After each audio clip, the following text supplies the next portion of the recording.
sainteté. L'univers crie sa majesté.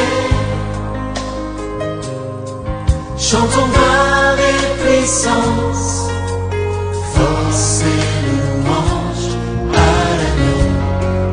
l'agneau immolé. À l'agneau immolé.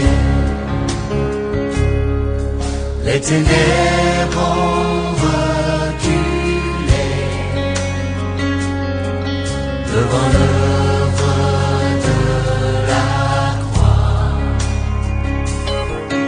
devant l'agneau immolé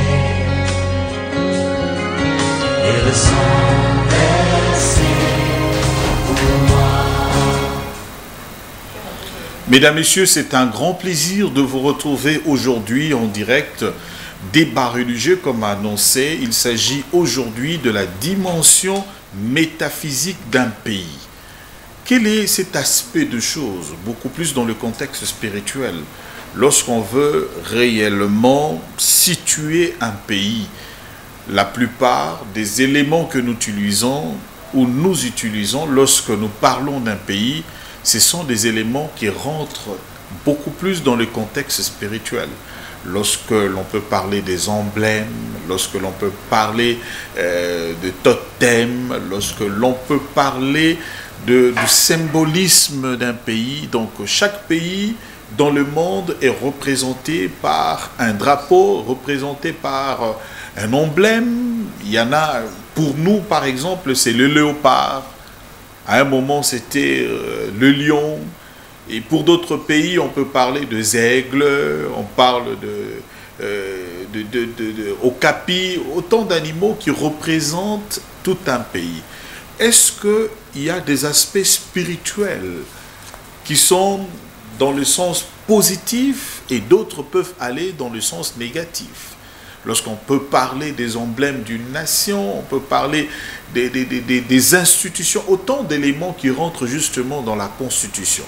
Raison pour laquelle, hormis cet aspect physique, matériel, il est aussi important de prendre cet aspect métaphysique d'un État. Et dans cet aspect métaphysique, aujourd'hui, nous allons relever un élément important, la technologie et la spiritualité dans un État. Est-ce que ça converge? Pourquoi les choses ne marchent pas? Par exemple, en République démocratique du Congo, on peut retrouver des grands savants, des inventeurs, mais pourquoi le pays ne se donne pas un coup de pouce pour aller de l'avant et retrouver sa place dans le concert des nations? Répondre à cette thématique aussi importante, nous recevons pour vous aujourd'hui deux invités de qualité. L'un, c'est un fils maison, un invité permanent avec qui on a commencé, on a fait un parcours avec l'émission Débat religieux. Je reçois pour vous Maître Jean-Pierre Manzolo Monga Mopepe, dit Maître Avatar, alchimiste, membre de l'ordre de Melchisédek, formateur, exorciste, et vous êtes tout cela. Maître Avatar, bienvenue. Salutations Pasteur Roland, salutations aussi à l'équipe Nyoso Bazali Olanda Biso Nabanda Kobisi Kabazon. Merci pour l'invitation. Et nous recevons aujourd'hui pour la première fois Monsieur Rigen Goto. Vous êtes ingénieur, vous êtes savant, on peut le dire ainsi. Vous êtes membre du corps scientifique de l'appui démocratique du Congo. Vous êtes formateur, vous êtes beaucoup de choses à la fois. Et spirituel aussi, bien entendu. Absolument. Bienvenue dans Débat religieux. Merci beaucoup. Ça va, ça marche. Oui, ça va. Merci beaucoup. Alors, maître, tozonga parce que tolobara mingi na yo na lingala. Félicitations pour la dimension munene o ezo sala que bato ba mona ba maître spirituel baza bato ya pamba te. Baza bato baza ba noble na kati ya société congolaise, mais aspect wana tozwakango na DVT parce que vous êtes magistrat na kati ya mboka oyo, donc vous êtes élevé en dignité. Bino ba Romain 13. Il y a Bible. Vraiment, mais alors il tant qu'il est spirituel. Justement, oye en tant que maître spirituel, c'est important. Et pour que tout solo la makambo etalimbo kanabiso. Makambo yo ezole kayamine na kati na mboka. Vous avez un mot, bah aspect spirituel na kati ya mboka ezebele. Toza d'un côté bah religieux, le rôle bah pasteur, bah sango. Tous appelés na baou to bengi ba ya islam selon ba confession religieuse tout le bana cadre wana. Tous appelés na aspect abino ba maître spirituel. Alors motuna oyo tozo lobela par rapport ya thème eza penza important. Les aspects technologiques mettent ingénieur Rigena kozwa, mais les aspects spirituels pe métaphysique yonde okozwa yango. Alors question liboso. Par rapport d'abord à Mboka, Tobani na numéro 1. Okay. Parce que Yendaza le garant de la nation, le père de la nation, le président, le garant de bon fonctionnement des institutions du pays, PC titre belé na kati ya constitution, le magistrat suprême. Alors tango moto commissaire mokonzi na kati na Mboka. Moni ndenge leki na kati ya Gabon, moni président gabonais ndenge ba introniser na ba chef coutumier pour na mboka na bango sikoyo eloko nini penza esalemaka et puis pour na mboka ezwa élan et battre la maya solo. Qu'est-ce qui se passe et eloko nini esengeli esalema na tango wana? Est-ce que ezana babiloko baroloba ezaba interdit à cause salangote par rapport à mboka ndengezali? Est-ce que ba chef spirituel nyon se baza autorisé yako introniser mutuana aspect ya liboso to bandi motuna maître avatar? Oui, bien question na yo ezali obangisa à la fois, mais tu peux répondre avec beaucoup de sagesse. La première des choses, chaque pays est un accord âme na esprit. La même chose, motopia est un accord âme na esprit na.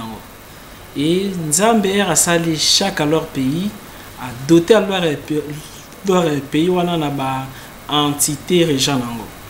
A doté à leur chaque leur pays na esprit oyo yeko dirigeant ba kozala ebele o ya leur to benga ba esprit territoriaux topé ba génie oyo bazali o garder chaque leur région. Alors dès qu'à leur moto a comme leur président, la première des choses et seigneur ya yebake azali o régner kaka sur le monde physique et seigneur ya régner aussi sur le monde spirituel. Kaka ndenge moko na makomi na Bible balobi na biso yete en réalité dans l'homme c'est l'esprit. Nazala toujours na adage moko na lobaka, c'est lui qui ne vaincra jamais la nuit, ne vaincra jamais le jour. David avant na nazala mokonzi na moi akomaki na mokonzi na butu, c'est-à-dire la dimension spirituelle. Et c'est là qui prophète Samuel ceux qui n'a s'est trompé na kombote ya kende nda kwa papa na GC ceux qui n'a bosani aussi alors kombote a luka na yazalaki Eli pour na lora pakoya leur mafuta. Veut dire coup d'état et salimaki na na dimension spirituelle alors qu'à l'époque Saoul mutazaki roi. Tango ba consacré David roi, ba événement et komaki au salima et komaki kaka ba rediffusion. La même chose, yelo ko nyoso yeko komelo na moi et les kanaki déjà dans monde ya ba esprit. Alors ceux qui président ya komi président, première étape ils a dit que azaki nan eli na monde ba esprit. Mais deuxième étape, il sengeli azala aussi coaché. Yayeba nini oyo esprit à terrain topé nzambe azali au peso comme instruction ceux qui ont tali na chaque pays topé na chaque dynastie, topé na chaque royaume oyo eleka na Israël, topé na ba royaume Israël ebunda na bango. Pembeni ya chaque mokonzi yezaki na batu ebele, yezaki na collège ba spirituel, mais yezaki na ba bato babanako interpréter ba rêve na ye. Parce que ndoto ya mokonza mboka ezaka yazarte. Mokonza mboka ba ndoto na ye ikomaka ba prophétie. Yesengeli d'abord président to parleur mokonzo ba installé ye initiation na ye yesengeli leka na ba norme. Yokoki te ke yozali président ya Congo, mais l'initiation na yo eleki peut-être na loge chaleur maçonnique. Topé l'initiation na yo eleki peut-être na l'église des réveils. Toboyi église des réveils. Mais l'initiation source base yesengeli za na yaspect à terreau yo yoko régner nango. Par là na kati ya chaque leur culture bazaka matiti moko oya leur memaka ama mokonzwano ba nomesika a kutana na ba ancêtre bazala a ndeni yava ye na fonction wana. Exemple déjà otala film ya Black Panther. Tango Black Panther akomi mokonzi balesaki matiti moko e provokaki dédoublement ya corps. Akendaki asololaki na bakoko na ye pona kolakisa ye koma ya ko gérer royaume ya Wakanda. Exemple wana bazwaki en Afrique. Ceux qui toke na Sénégal, yeza na tradition moko babenga ngo bouti. Basela ka produit moko babenga ngo iboga. Peyo yo yezali autorisé à ko exporter iboga ezaka France, Allemagne na États-Unis. Yiboga yokazu ba nommé yo le lo directeur to sungana to PDG to sungana. La première des choses ceux que ba lesio yango ba sala leur cérémonie yoko solola na ba ancêtre nyoso ba leka na société oyo. Pendant leur 3 jours yoko zala ya kokufa. To pe yoko zo yo pe journée mobimba. Na monde ba esprit ba ko instruire yo. Il y a pas de conseil parce que chaque moto azalaka pembe na mokonzi 1% moto bazalaka franc mais 99% bazalaka ba flatteur. Peut-être parce que aibi ke yokazo a lobby na pasteur Roland Boye ya ko kabele lisute. Comme congolais alingaka moto wa komisaye alors mingi ba komisa ba koki komono na erreur ba koloba note. Yangwana dès que mutakomi mokonzi esengeli asa ya la voyage ya âme. Tango asali voyage ya âme kuna ba ancêtre ba ko lobane comment esengeli ya diriger. Yekila nini yo mokonzi esengeli aza nango. Yeloko nini esengeli ya touchete. Pero de nini ya rozana ya sitinance. Pero de nini yo esengeli ya sala ka rituel boy. Nyo soane zala déjà prévu na initiation. Alors, na moment où Yarosala initié d'une manière mystique, selon ba origine tradition na biso, et sengeli sikoyo a sepeli sa yosi ba religion. Alors nyonso et sengeli a consacré yosi alors mboka na maboko ya divinité oyo yo alors azali majoritaire. Exemple, biso alors na christianisme, religion ni ezali majoritaire, christianisme. Mais moto ya koya pour la loi consacrée ya le mokonza mboka ba les qualités na mystique aussi ezali au compter. Awa nazalo loba comme spirituel. Toza na est na ouest. Pendant leur prière, énergie nzamba utiliser la rabiso et vous na est parce que toza na deux sortes de divinités. Donc les dieux internes où Jésus a enseigné qui les vrais adorateurs adoreront l'Éternel, donc il y a un esprit en vérité. Ils allaient aussi dans nzambo agir à la religion, na ba mouvement, l'énergie na ba positif et kotara na est. Mais ceux qui pendant leur consécration, prière wana batalaki na nord, batalaki na sud. Même ata to lebi que to ali kabi mboka na maboko nzambe, peut-être to ali kabi na yombre na ye. Yahweh yazana ombre na ye o babengi Yahvé. Un jour na osepela ceux qui donc oyambi alors bato débat concernant l'anatomie de Dieu na ya pona kolbela Yahweh na Yahvé. Yahweh yaza na yombre na Yahvé. Yahvé azali partie ténébrée en Nzambe. Nyonso ezali na royaume Yahweh, ezali inverse na royaume Yahvé. Alors dès qu'à l'heure mutu a telemi na ouest, ya koti na contact na Yahvé. Yahvé asenga makila. Yahvé a yestalaka kimiate. Ya ko pesa pouvoir, a ko pesa mbongo, mais na kati nango akolandisa ya leur malheur. Yahweh ye côté oyo Bible lobike nini oyo la bonté de l'Éternel ne fait suivre d'aucun leur chagrin. Au moment où on a bana donc Israël, Abraham azaki confronté na Yahweh na Yahvé. Nzambe alobi ke yokobomate. Mais les mêmes Nzambe alobi na Abraham pesanga Isaac. Mais balobi ke aza omniprésent, omniscient. Et c'est là qui a yeba ke Abraham azaki fidèle. Mais pourquoi alobi ke pesanga Isaac? Il a commis cannibaliste.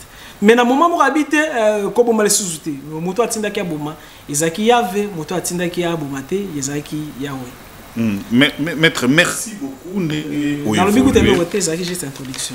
Introduction, juste. Alors, Neina Tuna, Pona Congo, le chef de l'État, Félix Tshisekedi, a eu pouvoir. Totali, deuxième mandat, et ça l'a mis à place Tozali. Mais tout le monde, la confession religieuse, homme spirituel, yaki, bazwaki parole, moto na moto, selon Zambé naye, a consacré qui le chef de l'État. Ça c'est un. Tout le monde peut pouvoir ancestral, et ça là qui représentait. Ba consacré pe mokonzi, ba sali yango. Tangu yozo loba na ndenge makambo wana. Na tunika question moko poyo lobe utaka il faut énergie positive il faut utana est donc oya biso e utaki na nord par rapport à ndenge batona nyo so sala ki mitune bandi maître na tika kiyo e utaki na nord yango makambo na biso ezotambola ndenge esengeli te yango na motuna ya liboso penza yango wana atako ndenge chef de l'état alobaki na mandat ya liboso tangwayaki je crois na juin le 23 ou le 26 juin à stade Kakanesika alobi si le peuple sur qui est invoqué mon nom s'humilie prie voilà du haut du ciel si se détourne nakoyo kaye voilà ce que je veux faire pour ce pays donc ce tolandi malam avec tout ce qui se passe dans notre pays. Malgré prière, il y a consécration, il y a mboka wana. Donc, et simbara nangote, zara nangonzamba yoka na ebisote, pour ça les magana ndenge et singélité. Puisque nous parlons de la dimension métaphysique d'un État. Au lobby, il faut na spirituel. Ceux qui ba bombi ba bomayo ba bomona na molimo. Ceux ba lingi ba beto, ceux ba lingi ba peso maladie, ceux nyonso banana spirituel. Donc, au yabiso spirituel, ceux tozota la lelo ndenge mboka ezotambola. Ça veut dire que spirituel nabiso est simbité, non est simbité. Merci. Voilà. Question nous est pertinent. Alors on a pour répondre en gros. La première des choses c'est de remonter temps. Il y a un qui avant Mokonzambo Kaza la président, bakutana ki quelque part, azaki na ba Moïse Katumbi, na ba son excellence Jean-Pierre Bemba, Yassiki Papa Fayoulou, Yassiki les autres. Ça n'a pas promesse. Alors que oyo arobebisa libabe landai oyo ya kokabwana muninga libabe e landai basana ba promesse na monde physique contrat ezali soki to ali komi na papier na monde spirituel maloba eliaka bato est-ce que simawana basi deliaka esheka moko ekozala pe esheka ba misusu parce que balobaki elie yo elinga pasi na yo pasi nanga esengo na yo esengo nanga ndenga logique motote alinga ki azana yo position façon bango ba salela ki alors promesse mais promesse ezali tenité na monde ba esprit et comme un portail na lobaka toujours que le diable ne peut jamais nous attaquer sans nous avant diable attaquer yo ya ozana besoin ba brèche pona ya se camoufler. La première des choses, c'est l'exorcisme moko extrême salement pour na ko ali casser ba parole ezaki prononcer. Parole wana yata leur moko nzamboka yazali na volonté makasi. Parole wana yazali capable ya ko créer envoûtement tout autour mutu nyonso bakozwa. Yata azaki voleur te lobi IGF akangaye justice akangaye renseignement yodité. Pourquoi? Parce que y a une énergie moko ya pacte moka malobo et salemaki. La première des choses d'abord wana. La deuxième des choses, chaque pays est puissant, en plus émergent. Bazakana service moko qui para paranormal, qui para métaphysique. Yo grand jamais pays c'est aller développer ceux qui ont un contrôle sur les plans énergétiques. Et avant, il y a une réunion ya bakonzamboka, na réunion ba ministre, chaque ministre à côté de la maison na ba ministre libanda, voya ba pays na misusu. Ba côté na ba maison na bango, ba consulter ba service na ba renseignement, ba côté na dimension métaphysique nango. Mais biso ni demiaba, ni ANER, ni police, ni armée. Il y a un département qui équipe makambo etali justement kaka mystique. Nazolo loba te que les fêtes ya kozala na banganga non. Nazolo loba les fêtes ya kozala na ba département yo ko étudier nyonso ezali mystique. Congo ezali na partie physique, ezali na partie spirituelle. Mokonza mboka yazali o diriger ya la fois population azali o mona na population azali o mona te. Batu ba kufa na badati na bango te bazali o circuler. Mokonza mboka mutazali o diriger wango. Yezali na ba milimo ba botami na luté. Mokonza mboka mutazali o diriger leur bango. Soki désordre yezali na population invisible. Population invisible bako influencer population visible. Exemple, yava yako tonga nino ndaku na cimetière tope kwa li buka ba cimetière yesengeli certains principes métaphysiques. Bokoki kakate ki tonga mo bebobino totekeli cimetière ba libanais. Yesengeli ba tonga ba super à leur marché. Yezeli na ba âme misusu errant ba fanda wana. Na momo yo boko sala bongo ba âme wana. Bako kota na mitwa bakonzi misusu ekomisi ba misusu ba miyibi. Bakonzi na mitwa ba population misusu ekomisi ba misusu ba kuluna. Et suki wana te. Na ba poubelle, côté nyonso poubelle eza, yekomaka canal ya connexion ya ba force du mal. Côté nyonso banzela ekutani D3, yezaka antenne yo énergie nzambe ekitaka pona ko aller bénir peuple na mokonzi na bango. Soki ba carrefour yezali na ba poubelle salité nyonso ya tiraka ba force négative automatiquement yeko attirer ba force de l'ombre. Rwanda yalingi a détruire biso pensée na négatif yeko yana ba rond-point na biso côté ba foule ezali et fragiliser donc et fragiliser l'état spirituel ya égrégore a pays na biso. Ce qui est état spirituel à Grégor a pays na biso ezali fragilisé, même à tato sombi ba arme, même à tato ale matisi budget, même à tato zui sango to commissaire premier ministre, to kozalaka toujours na ba problème. Pourquoi? Yoko remarqué ba pays ba cimetière na bango ezala propre. Développement donc yezalaka aussi facile.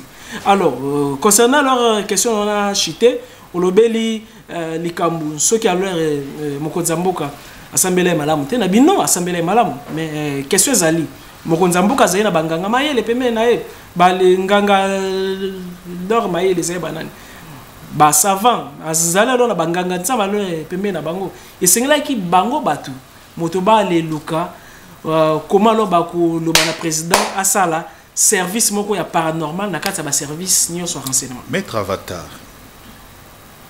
est-ce que oui toi na cimetière awa oui bara ti wana na oh maître okotaki oyiba ete toi na cimetière ti wana na ti oyiba te na histoire oyibi histoire les trois pendus de la Pentecôte. Ah ok oui mais qu'est-ce que toi na stade de martyr de la Pentecôte Toi na molimo ya Kimba Mamba Anani. Oh, Pandré, bon. Evangi awa. Toi na cimetière. Sur le léopard est gagnant. Pour ça des martyrs et salité. Non, il y a différents dans l'exécution de la cimetière. Ok. Baboma bango awat. Lieu na bango awa. Mémorial na bango yangojo. Pour honorer leur mémoire, leur esprit. O ezakako hérétisiko awa. Na kosi to na kosi. Malheureusement, ils allaient hériter. Na koko répondre. Zelate. Il n'y a pas de buste pour Nabango. Cimetière en haut des ordres, so Koti Matiti, etc. et tout. Ok. Bah, journaliste, écoute, il y a RTNC, Bakanga, ils vont pouvoir voir stade de martyr et sa salité. Est-ce que vous pensez que un élément, le rôle symbolique, il y a Mboka, Lelo Oyo, stade de martyr, qui représente élément moko spirituel à Makasi? Construit par les Japonais. Les Chinois. Les Chinois. Vous pensez que ça peut valoir aussi un élément parmi les influenceurs Yamboka, na cadre wana kaka. Ba totem na biso Yamboka. Toke ba emblème na biso. Léopard d'abord, hein, qui représente la RDC. Si dans la classification des animaux, le léopard ne représente rien, est-ce que cela peut influer aussi sur le plan spirituel dans Ndenge ya Mboka parce que toza ba léopard? C'est là que non parce que chaque question risqué moko ya spirituel. Moi na zui eloko liboso. Ça risque na zui la temps. Il y a milimo spirituel hein. Parce que le chef de l'État gère en même temps les esprits, les esprits invisibles et les corps physiques au biso et qui n'ont pas été honorés, respectés comme il faut par rapport à combat na bango ya Mboka aussi. Aux hommes, qui n'a pas aspect spirituel. On a soumis léopard emblème. Parce qu'il faut tous appeler les armoiries du pays. Et ça représente toujours l'aspect spirituel.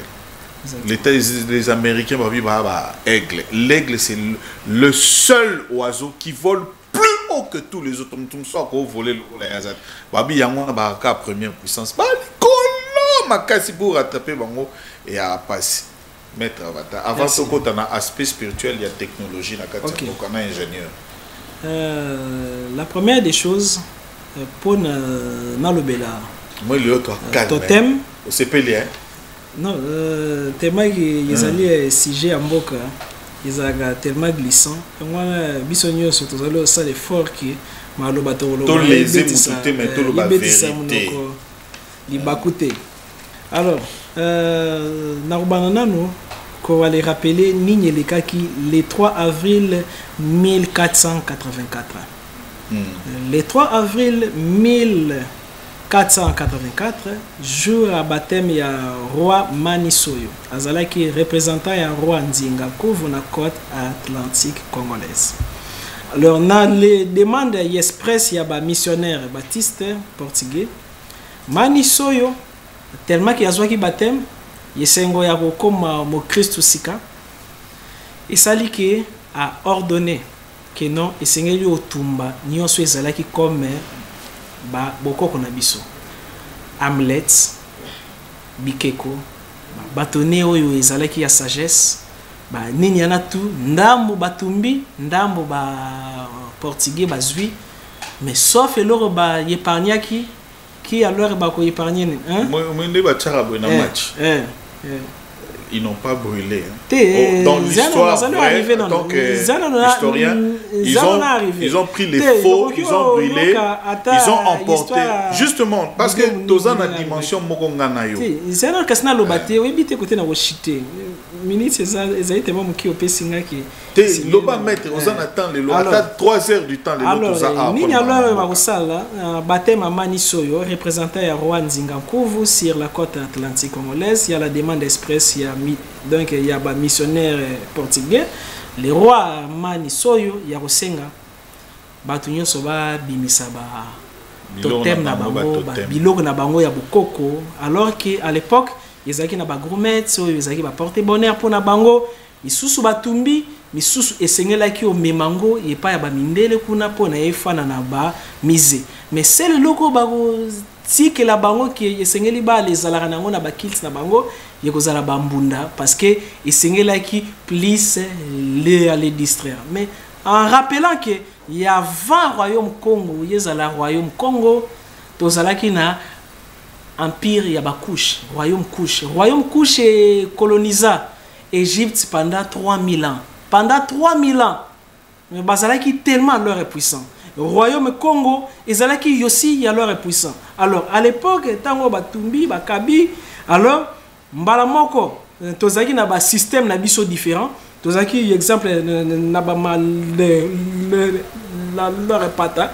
Vous alors bazalaki considéré le la sage, les savants à l'époque.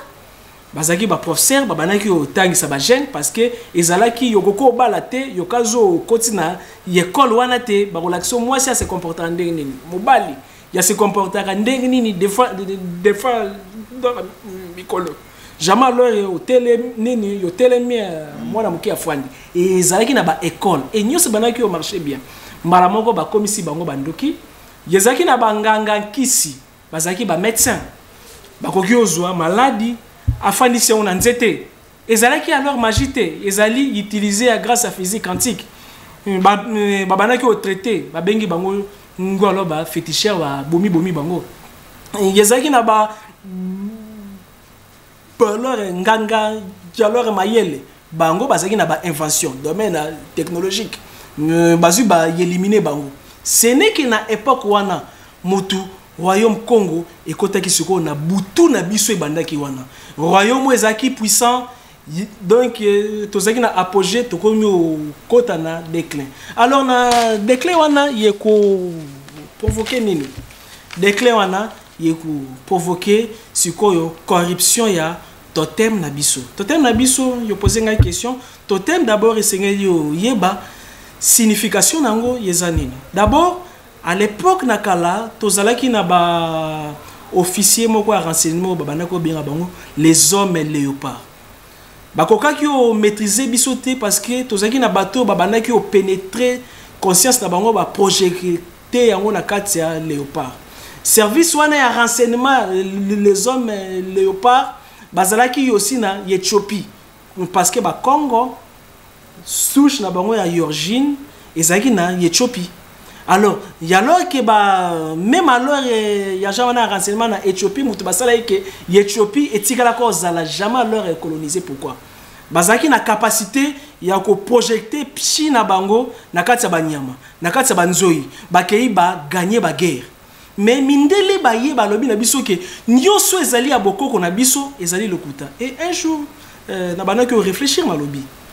Soki nyoso mindele ezaki malamu pona nini nzambe atondise bango na ba richesse te atondise ki bango na ba minéralité mais biso nzambe na biso en collaboration na esprit ba ancêtre na biso asali que terre na biso ezala fertile tozui to aller bois ki nyoso religion normalement esengala ki remplacer religion na biso te yenga ki sala syncrétisme moko harmonieuse mais tango yo yelo ko ane salemité d'office.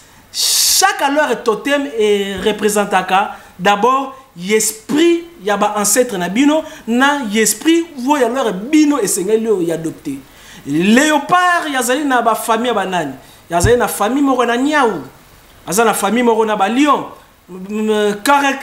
caractéristique ba nyama wana ezani propreté et fierté. Est-ce que mboka na biso eza propre? Est-ce que concerne sa population d'abord ezali aussi propre? Congolais tango yo guerre ezali na mboka na azalo souhaiter que ba province continue okoya. Et comme ici pichique na biso salité et déshonorer totem léopard.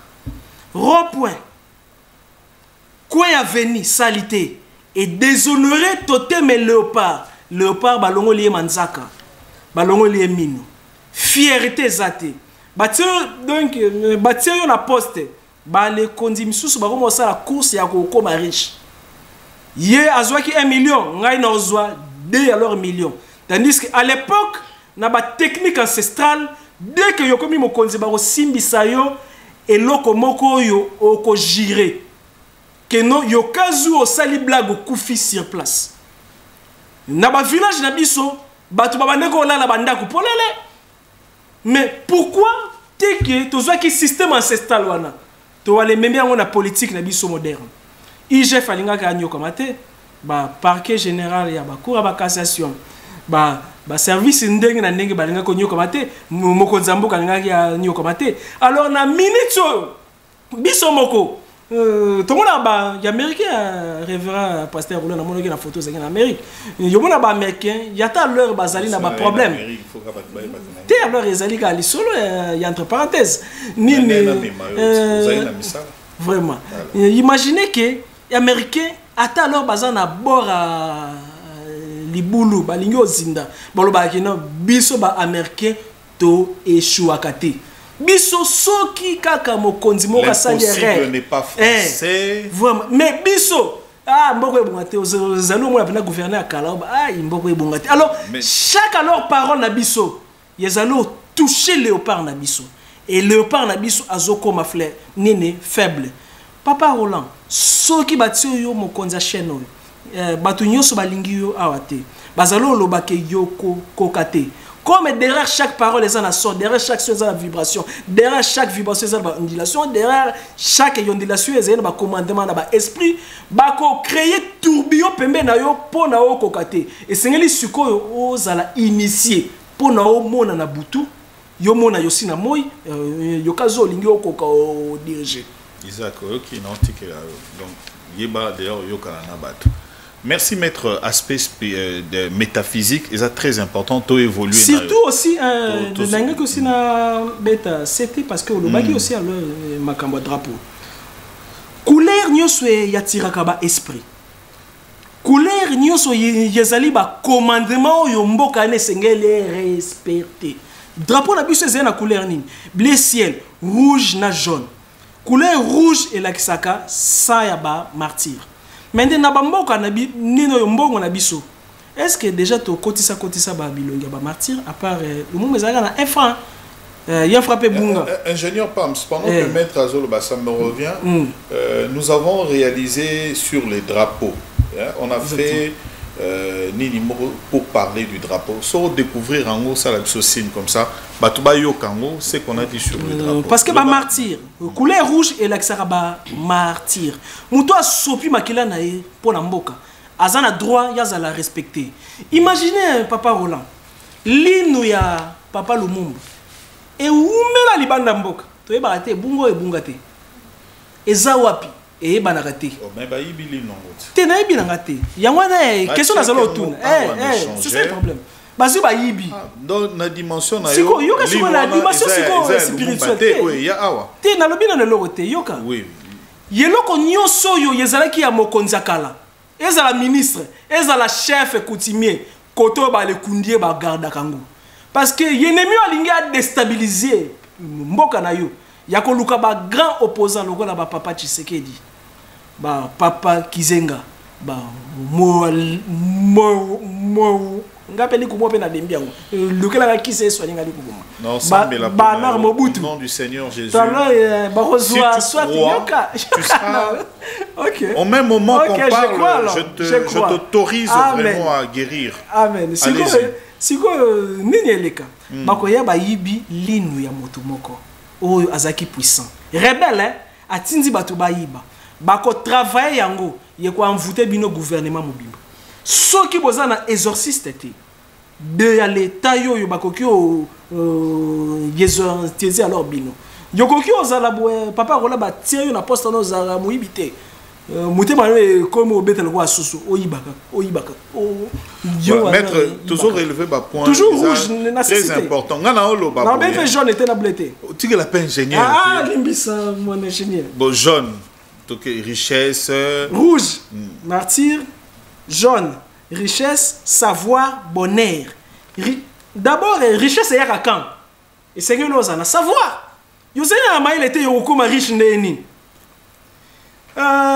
système nabiso éducatif est-ce que ils allaient au permettre ingénieur ya comme inventaire facilement tout ya comme réparateur est-ce que na système nabiso éducatif ils allaient permettre que moi, à 12 ans, il a créé téléphone et chinois les salak.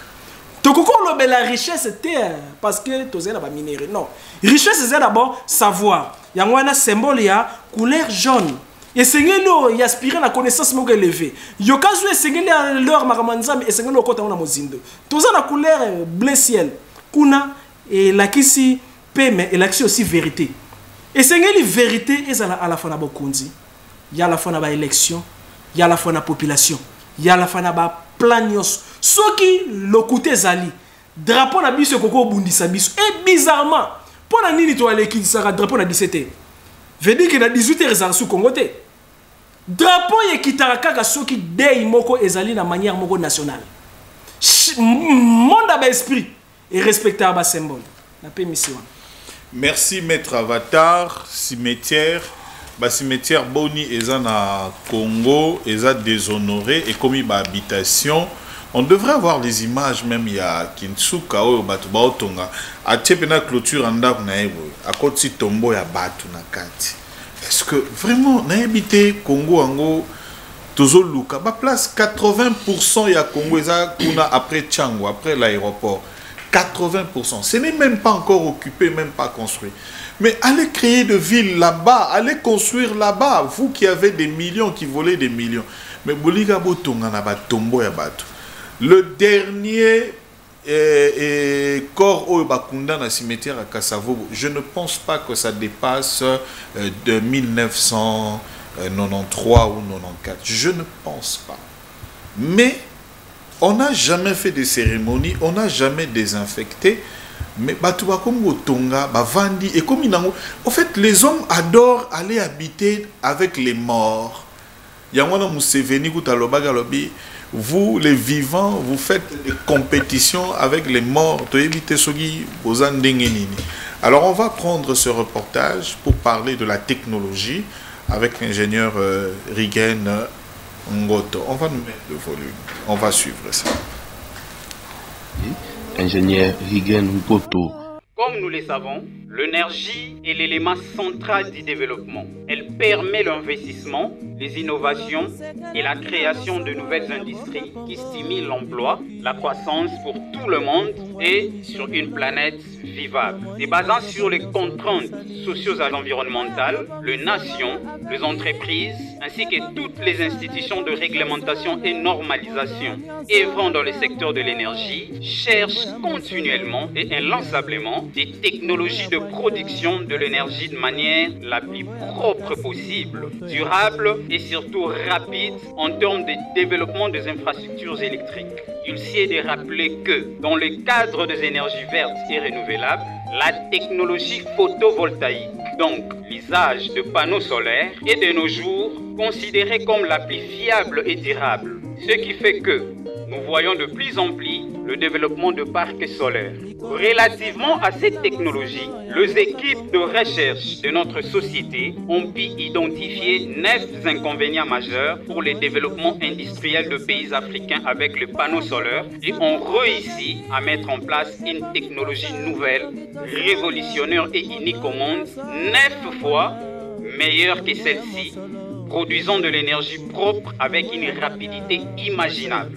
Notre technologie de production de l'énergie électrique n'a ni besoin d'une chute d'eau, ni du soleil, ni du vent, ni de la chaleur, ni du combustible, et moins encore d'une réaction nucléaire. Je sais, oui je sais, que bon nombre de personnes se posent la même question. À votre place, je serai également rongé par la même préoccupation, celle de savoir comment la société Onyobete arrive à produire cette électricité aussi puissante et industrialisante, à partir de quelle source puise-t-elle son énergie primaire.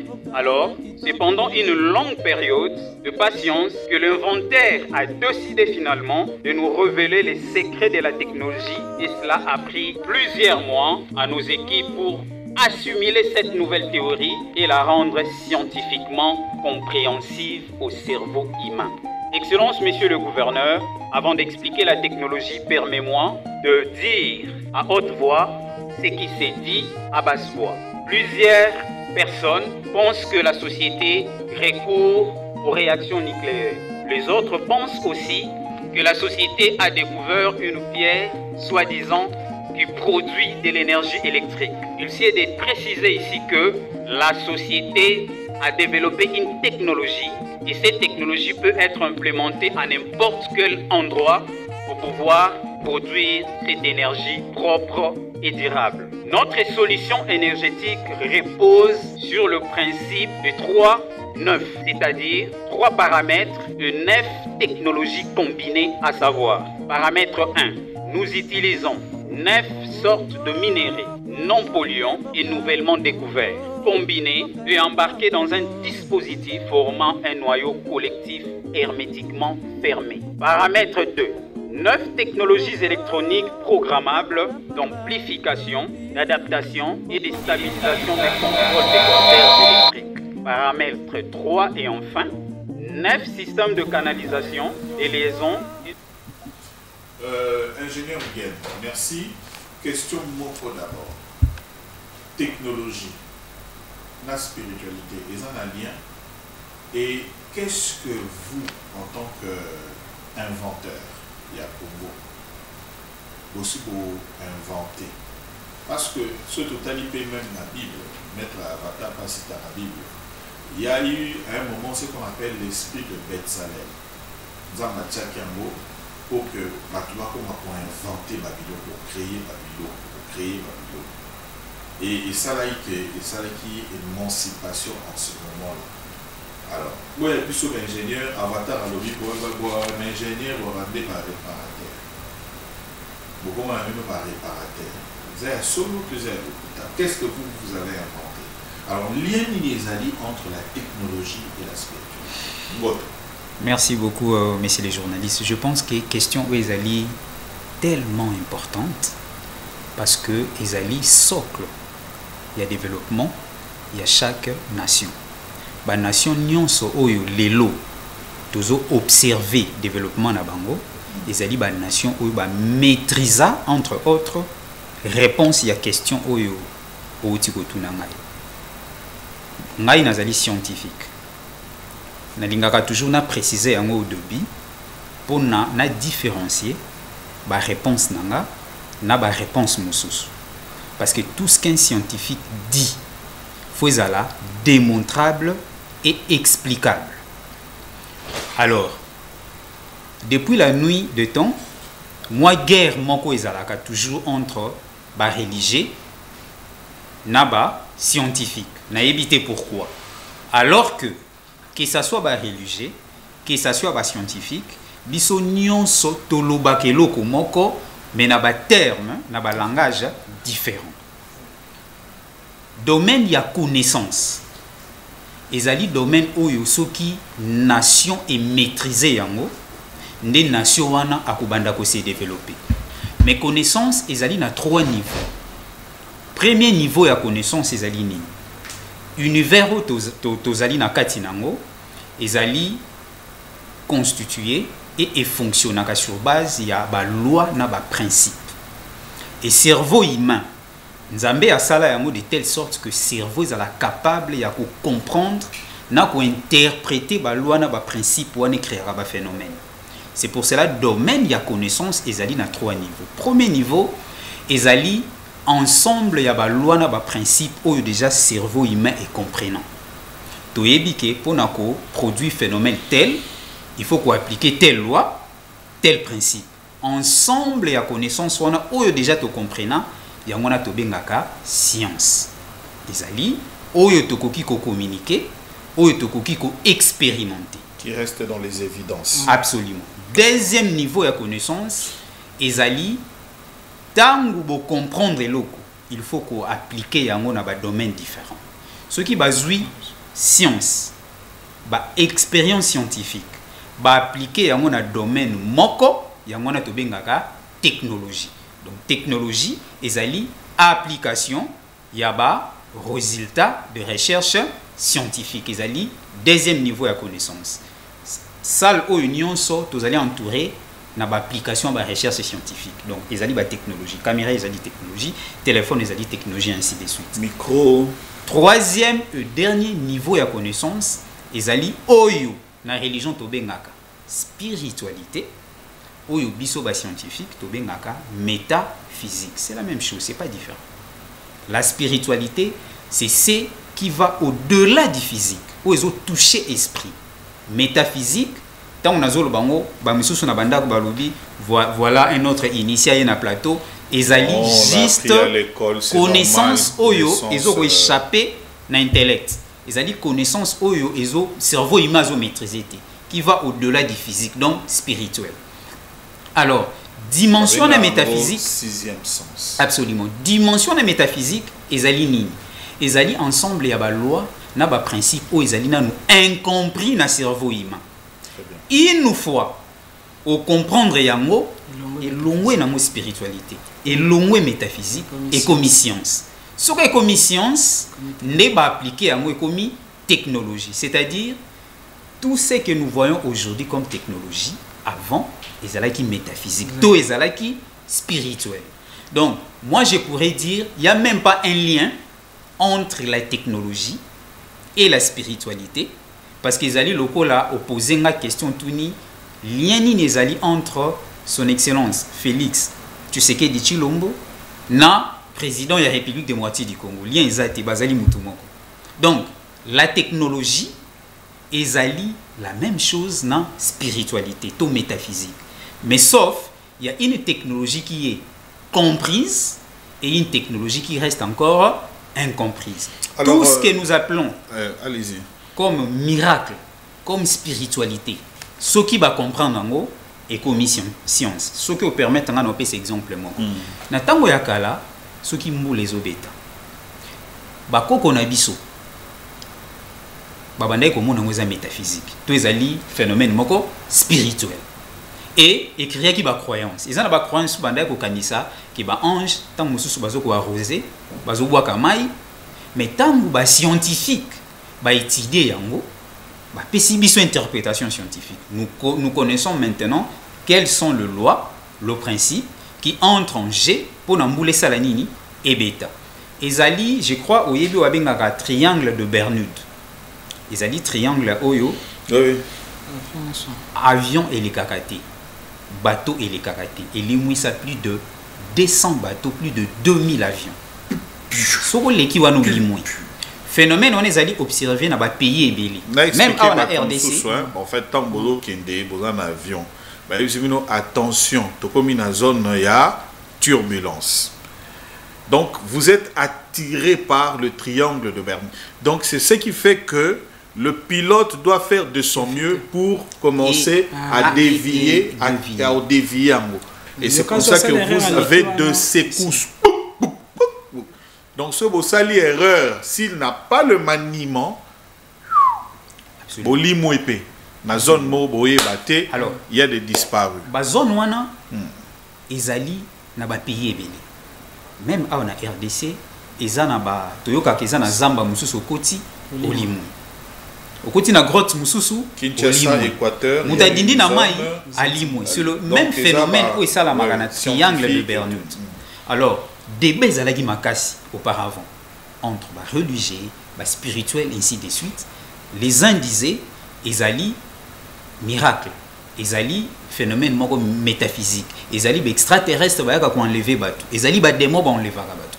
Mais tant ba scientifique ba étudier question ana ba ko comprendre que ezali mystique, ezali magie, ezali spiritualité, ezali ce qu'on appelle ba vortex. Vortex ezali ba endroit énergétique oyo kabulaka d'une dimension na dimension mususu. Ozomona donc deux que oyo to bandaki ko penser avant ezalaki spirituel dès qu'ils allaient compris et comme inango science et à partir de la compréhension scientifique tokoki ko komisango technologie. Alors ingénieur, on va évoluer parce que tant on a expliqué c'est bon. On a peut-être na joindre bino na mettre na question moko.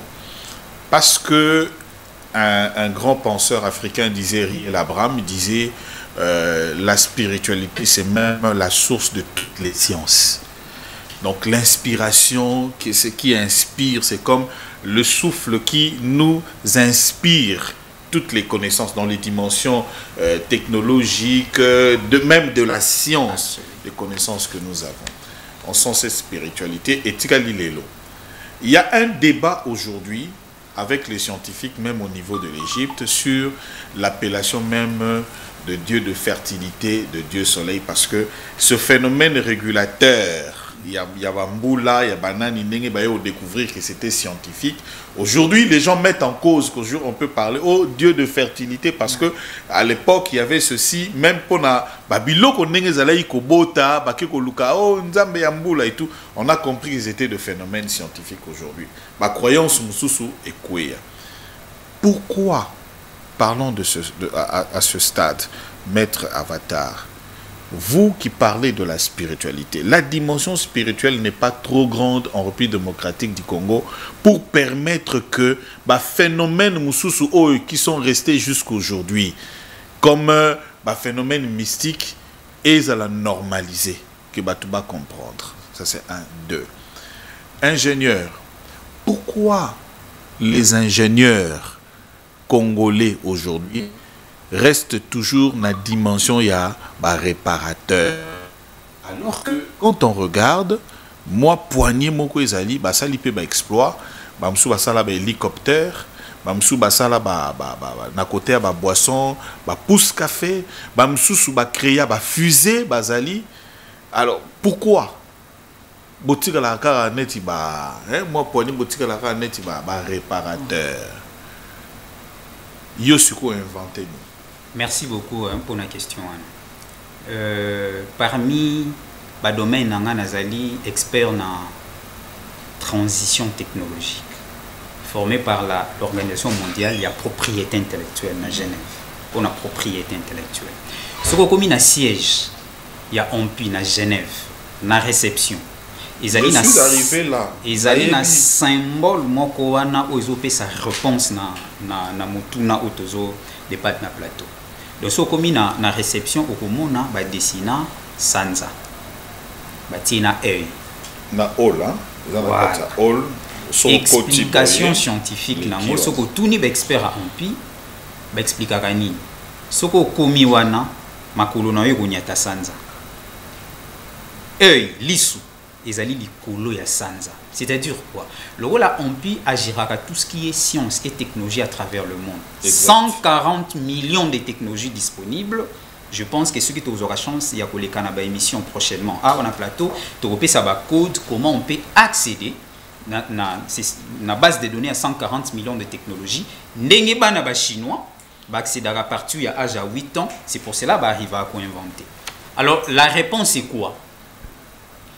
Explication. Il y a OMPI ezalini.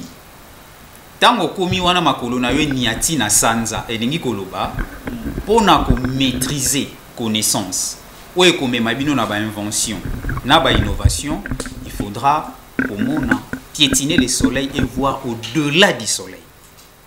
Ça veut dire il faut maîtriser connaissance na dimension nango métaphysique, na dimension nango scientifique et puis na dimension technologique. Système éducatif congolais ou africain est basé juste sur la consommation, la réparation et technologie. Nous avons maîtrisé le domaine. C'est pour cela. C'est très important. Système éducatif est basé sur la consommation. Ça ne permet pas de faire, d'exploiter, même ceux qui sont des savants nés, des ingénieurs. Absolument, j'y arrive. Donc, le ministre de l'Industrie, système éducatif africain, il est membre de OMPI automatiquement. Et basala yango, il y a un groupe de gens qui pensent exactement système éducatif national à la Bongo pour nous se retrouver dans la situation les Belges, hein? Donc, c'est un système qui permet justement il y a étudier technologie au bas créer, qu'on consommer et puis qu'on réparer. Il y a d'autres domaines où ils ont échappé biso. Domaine purement scientifique, un domaine purement métaphysique. Donc, invention et innovation et bandaka, ce qui 3 niveaux il y a connaissance soit à maîtriser. Tout ce qui est invention, tout ce qui est innovation et à un niveau métaphysique. Il faut aller au-delà de ce qui existe. Alors, dans l'exception, il y a des inventeurs congolais quand même qui sortent de l'ordinaire. C'est là où j'arrive. Oui, si vous me allez-y, permettez. comme ça, tous appels mettre. Moi, je suis dans un groupe d'une centaine d'inventeurs innovateurs congolais que le président de la République avait recruté depuis 2019 lors de la masterclass des inventeurs innovateurs. Je me rappelle. Alors, je vais juste citer, nous avons tellement plusieurs technologies que nous avons mises au point. Je vais vous citer 3 pour comprendre comment on arrive à faire cette transition technologique. C'est pour cela que nous allons à chaque fois dans la guerre. Il faudra mettre en place des technologies où ils vont permettre et répondre directement à nos besoins Yamboka. Première technologie avec la société Léopard, dont je suis gérant, nous avons mis en place un ordinateur. Parce que tu comprends que la guerre ou le monde actuel et le monde du futur est basé sur la technologie digitale. Avec tout ce que tu as comme matière première, la République démocratique du Congo a manqué aux marque il y a appareil numérique tel que l'ordinateur. Voilà pourquoi en 2019, pour créer un ordinateur, on a Léopard. J'avais envoyé des photos, je ne sais pas si tous en attendent qu'on les qui où ils allaient déjà sur le marché et qui fonctionnent. Tu es pour réfléchir, développement à Congo, ils allaient basé également sur l'industrialisation. Actuellement, ceux qui ont maîtrisé digital, ont maîtrisé énergie, vous maîtrisez les mondes. Et avec la société Onyobete, avec son PDG Brian Chibanda, nous avons mis en place une technologie qui permet de produire énergie électrique sans recourir à tous les moyens conventionnels, donc sans utiliser les panneaux solaires, sans construire un barrage, ainsi de suite. Et c'est une technologie qui fonctionne depuis plusieurs années avec le mini-central. Mais actuellement, Tolobaki, to monter en moya muneni, vous êtes capable de distribuer courant dans Congo mobile. Et je pense que, pour mon qui n'a pas image, dans Kassai oriental, exactement dans Mujimai, nous avons monté une centrale électrique dont la puissance est juste après Inga. Et ça, les doubles, il y a Inga 1. 610 MW, de produire en haut dans 47 jours seulement. Et ça, c'est impossible avec la technologie qui existait dans le monde et ça, là, dans moins de 5 ans. Barrage, etc. Et production énergie électrique, on est bimisaka. Ni fumée, ni onde radioactivité, sans bruit, sans mouvement, mais vous avez une électricité qui est actuellement déjà prête à être distribuée parce que tu as placé la ligne de transport. Pour dire que pour inventer, pour innover, il faut aller au-delà des technologies qui existent. Pour produire de l'énergie électrique, il faut réfléchir au-delà. Et tout le monde doit payer belé ceux qui étaient en Mbujima pour voir, pour comprendre ce que nous avons eu à réaliser. Pas dans la métaphysique, mais pas dans biso. Voilà, merci ingénieur. Et au moins et comme c'est toujours ça l'appui démocratique du Congo. Hein. Le MM1 a été comme ça, et puis le Rouma, on a toujours été au devant de la scène, et après on se retrouve, on a été roulé, c'est fini. Voilà, maître Avataron, première partie Nayo Lelo. Comme ça, on revient pour la deuxième partie la semaine prochaine, le début de la semaine prochaine.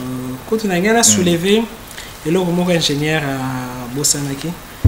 Moment moko boye na bengi ingénieur ngoto na bengi ingénieur mususu Musafiri na lobi mais moi mai et réfléchissaka mai yokaka esengeli to alors créer machine oyo otangaka message à mai parce que rolo meli mai otiki to na machine na to alitangi ba onde et to yebi nyonso ezali avi na yo grâce à machine et yeningaki permettre biso ko ali et programmer même mayo to koki o programmer ngo et comme poison pour na ba rebelle et comme santé alors pour na biso to koki o déposer filature ya caméra na mai et comme recevoir ba ordre Moïse akaboli mai ayebaki kaka technologie wana ki yo kazwa vibrer na fréquence boye mai e ko kabwana alors na bengi bango to se concentrer et bizarrement pesaki exercice na moto parce que ngai nazaki sur le plan métaphysique bango sur les plans technologiques na pesi bango certaines méditations à faire et ils ont eu à contacter un extraterrestre nakangi parenthèse et apesi ba y explication détaillée yo ça là qui on déjà livre mo quoi toujours to aller créer machine na ba fond na biso propre na lobby esengeli yo présenter yango devant ba corps scientifique toujours to kei devant minino na commission sur yo zaki gérer conclave ba génie scientifique na lobby o to aller créer eza machine ye kotanga mémoire nyonso eza na mai parce que mai nyonso eza na programme nga pe nazaki wana moko atalinga o avatar oh satanique nini et ba bendeno pemeni ba bandolo banano ba au nom de Jésus et après ba zongi tango to comment yes donc il expliquer bon que to ça li physique quantique prof mo azaki na lobi azali 2 fois docteur na Canada ayebi physique quantique tezanini alors que physique quantique ezali parti oyo yezangaka na ba cours na biso na ba université pour na ko inventer ba les traitats invention na biso na sorcellerie to bima wana tout mouillé na 60 auteur ya ko freiner bango parce que ceux qui l'on a zakité peut-être na explication na bango ba ko avancer et c'est ainsi que yo monaka ba capacité na biso ya ba inventeur yesa trop fiaka. Pourquoi? Parce que professeur a quantiqué tellement qu'il y a docteur à l'équipe binonio sur la non, il ne connaît pas, il connaît pas. Le chercheur est mieux aussi placé. Tu es docteur, mais si tu n'es pas dans le domaine de recherche continue. Alors que Bolbi a un gros qui document, bon on a machine et machine en a lelo. Il se divaga dans mon pega to aller arrêter pe ma recherche. C'est pour ça qu'il y a un prototype moko. Maître, question à ce capoto clôturer. Première partie, qu'est-ce qu'il faut faire pour na Congo na biso lelo pour to gagner guerre wana? On dirait pas guerre en pays tout le monde est sili na mais et loko ni ne ko sala guerre ko changer ka forme loba to suki sa wana pour na lelo tema ki to ko na suka kaka ndenge moko abakoko balobaka ba moi c'est botara na miso batute soka boza miso batute sengeli batu ba lezinga e na osenga na mokonza mboka ayambanga ya yokanga makambo na olobana ye kozala clé makambo belé ayamba aussi ba ingénieur nyonso parce que Congo na biso soki nzambe apesa ki biso ba richesse ezali pona to zala plus à leur puissant que les États-Unis et soki lelo toza faible c'est parce que avant ya kokuta na mokonzi esengeli ba commission esengeli motentela lobano kota ya mwana toye pe pona ko insister soki akoki oyoka biso. Merci, merci, c'était vraiment riche. Maître Avatar, merci beaucoup. Ingénieur Ngoto, merci beaucoup. Donc, prochain numéro, la semaine prochaine, pour que tu évolues, na ba réflexion autour de la boye et permettre batu nyoso ba Hollanda biso ba comprendre et tout rectifier pe ba tir na biso. Alors le dernier message au chef de l'État, moi je pense qu'il serait mieux pour que ça le rôle à président sud-africain, il a un jour d'audience au Mbaka. Et puis venir visiter le palais présidentiel, c'est donné à tout le monde. Donc c'est ainsi, il faut beaucoup de kaka,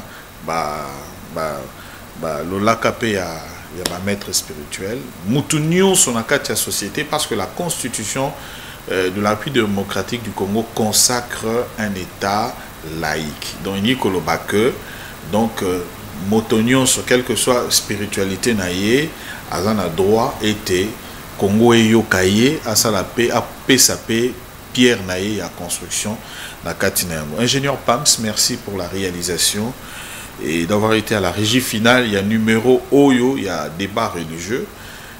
Merci na Alicia Tondo au babengi Plamedi. Il a changé combat comme il soit Alicia Tondo.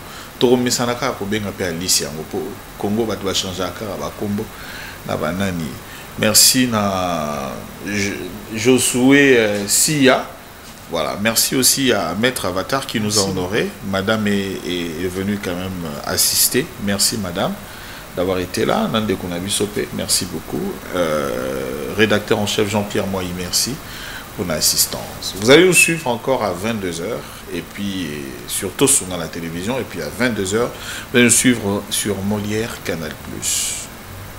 Et demain la même chose continue. Au revoir et bon suite de programme chez nous. Merci. Merci.